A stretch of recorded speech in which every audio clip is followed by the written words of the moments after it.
ഇന്ന് നമുക്ക് കുറച്ച് ഫ്രഷ് മീൻ കിട്ടിയിട്ടുണ്ട്. സിലോപ്പിയ, വരാല്, കരട്ടി തുടങ്ങി പലമാതിരി മീനുകളുണ്ട്. ഞങ്ങളുടെ നാട്ടിലൊക്കെ ഈ മീൻ ഇങ്ങനെയൊക്കെയാണ് കേട്ടോ പേര്. ഓരോ നാട്ടിൽ ചെല്ലുമ്പോഴും ഈ മീനിൻ്റെ പേര് മാറുന്നതായിട്ട് എനിക്ക് തോന്നിയിട്ടുണ്ട്. ശരിയല്ലേ? കൂട്ടത്തിൽ ഏറ്റവും തടിമടം ഈ സിലോപ്പിയ ആയിരുന്നേ.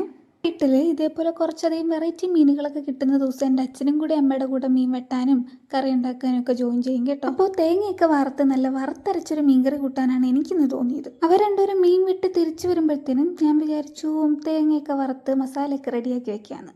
എല്ലാ ജോലിയും കൂടെ ഒരാൾക്ക് കൊടുക്കാതെ ജോലികളെല്ലാം ഇതേപോലെ ഷെയർ ചെയ്ത് ചെയ്യുവാണെങ്കിൽ പെട്ടെന്ന് തീരുന്ന പണിയാണ് ഈ അടുക്കള ജോലി. മാത്രമല്ല ചെയ്യുന്ന ആൾ കുഴയത്തുമില്ല. മഴയുള്ള ദിവസം ആയതുകൊണ്ട് അച്ഛന് കപ്പ കഴിക്കാൻ നല്ല മോഹം ഉണ്ടായിരുന്നു. അതുകൊണ്ട് ആ ഗ്യാപ്പിൽ അച്ഛൻ പോയി കുറച്ച് നമ്മുടെ പറമ്പിൽ തന്നെ ഉണ്ടായ നല്ല നാടൻ കപ്പയും പറിച്ചുകൊണ്ട് വന്നിട്ടുണ്ടായിരുന്നേ. ഞാൻ ആ സമയം കൊണ്ട് മീനെല്ലാം നല്ലതായിട്ട് മസാലയൊക്കെ തേച്ച് വറക്കാനുള്ള പരിപാടി നോക്കി. ആ സമയം കൊണ്ട് അച്ഛനും അമ്മയും കപ്പയെല്ലാം റെഡിയാക്കി കപ്പ വേവുകയും ചെയ്തു.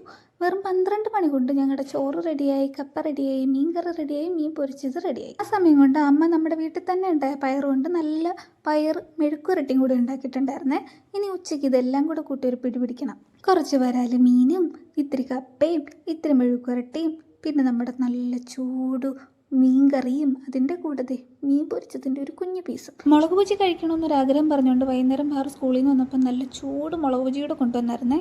മഴയത്ത് ആ ചൂട് മുളക് ബജിയും കുറച്ച് ചായയും കൂടെ കുടിച്ചപ്പോൾ കിട്ടിയൊരു സന്തോഷം. ആഹാ. അപ്പോൾ ഓക്കെ, ബൈ.